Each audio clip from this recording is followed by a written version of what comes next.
Meantime, though, Arne Slot has sat down and is talking to the media ahead of Liverpool's match against Burnley on Sunday. Yeah, so a lot of things happened on the last day, which is not always the situation, because last season we hardly did anything during the whole window. But yeah, the thing that pleases me most is, of course, is us getting the deal from Alex over the line.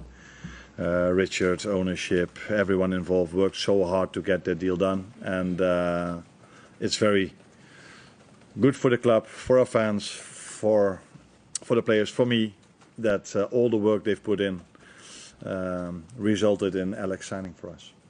How close were you to getting the deal for Mark Gay over the line, and therefore what chance is there that you will go back in for him? What chance do you feel there is that he will become a Liverpool player in the next 12 months? Nah, I think it would be a bit ridiculous if I'm going to deny that we were close to signing him. That is so out in the open that would be ridiculous. These things happen in football. It happened to our players maybe in the past as well, that they thought they were so close on signing somewhere else, and then in the last moment things changed. And this can happen, and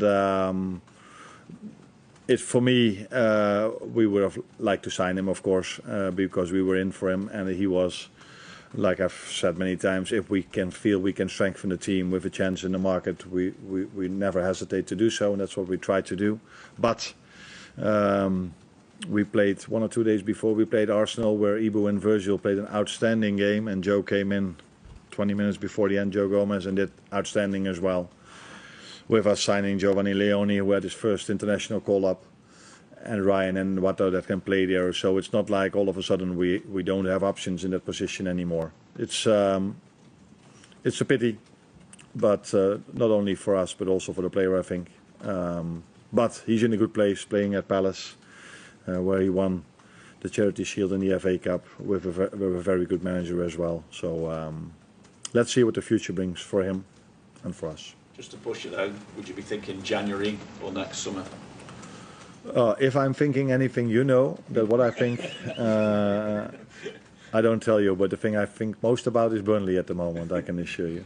With that in mind, how ready is Alexander Isak to play for you and make his debut against Burnley? Because obviously he got his first minutes playing for Sweden against Kosovo. But I also got to ask you as well what you make of the criticism he's received over the way things ended at Newcastle, and what kind of impact that has had on him, if anything at all.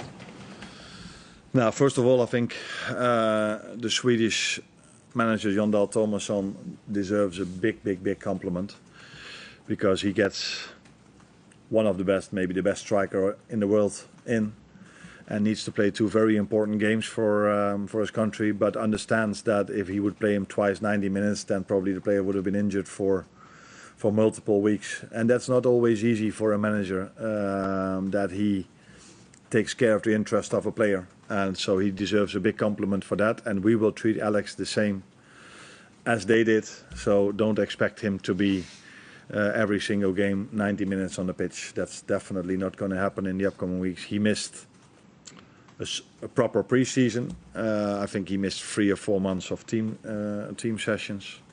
And so now we have to build him up gradually, with us playing so many games, hardly any training time.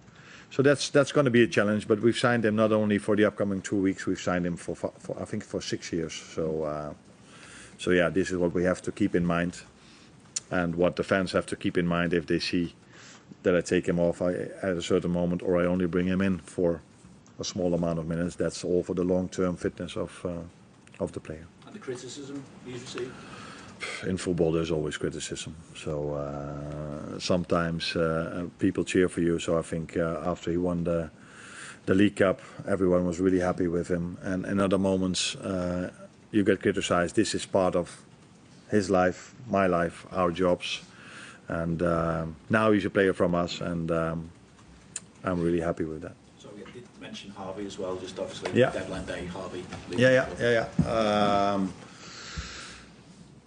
Another positive thing, I think, not only Harvey, but if I look at Luis Diaz, how he hit the ground running at Bayern Munich is a big compliment for our performance staff and the people that work in this building. So every time a player leaves, Tyler Morton does really well at Olympique Lyon. So that tells you how we bring players to other clubs. And Harvey is in a very good place, going to a very nice club with Aston Villa. I think it's in the interest of everyone. He didn't get the playing time he probably deserved for the quality player he is, and he conducted himself always so well. So it wasn't only when he said that this was his club that he wanted to say this to the fans. He acted inside with him not playing so much, but he was always doing what was in the best interest of the club.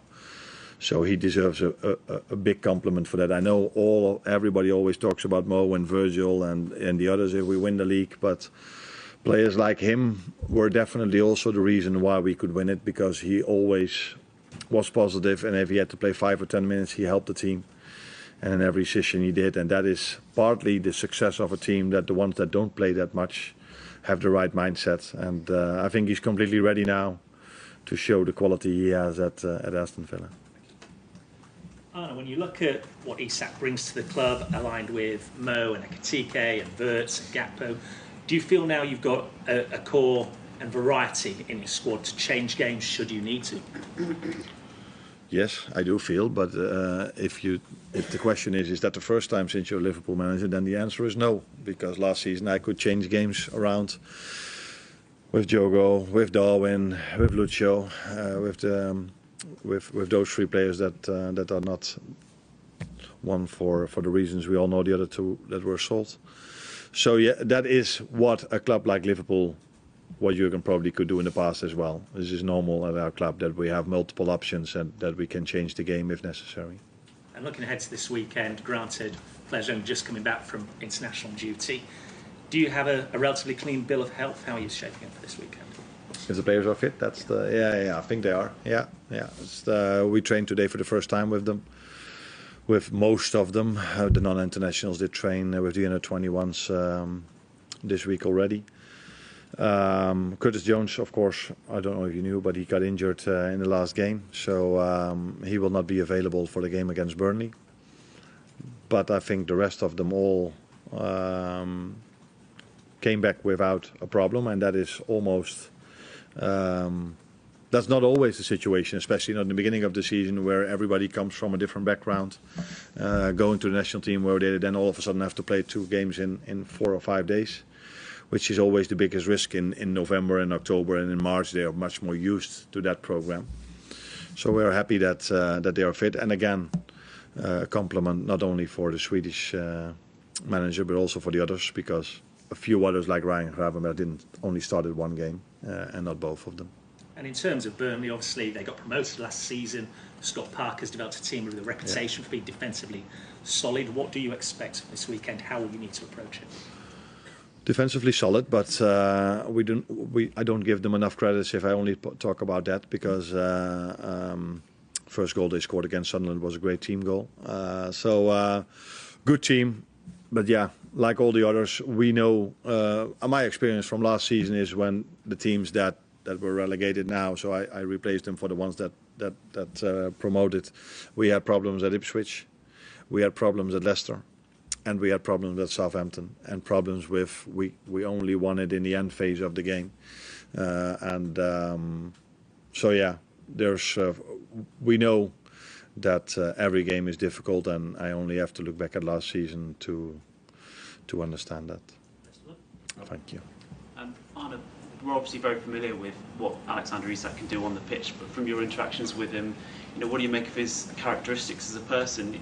At Newcastle, he seemed very, all business and able to kind of separate the emotion in a really kind of focused way. Do you think that's maybe even helped him across the summer, and is that anything that you see?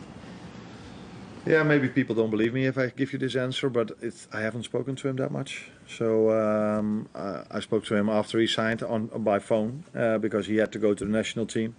And the way I 99 out of 100 times treat my players during international breaks is I leave them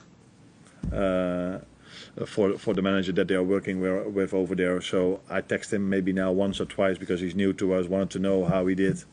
But I do have to get to know him as a person much better in the upcoming days and weeks. But although we find it very important how someone is because we have such a great culture here at this club, we mainly sign a player also for his qualities, and therefore I don't need to call him. We faced him a few times. I faced him a few times, and I know what a quality player he is.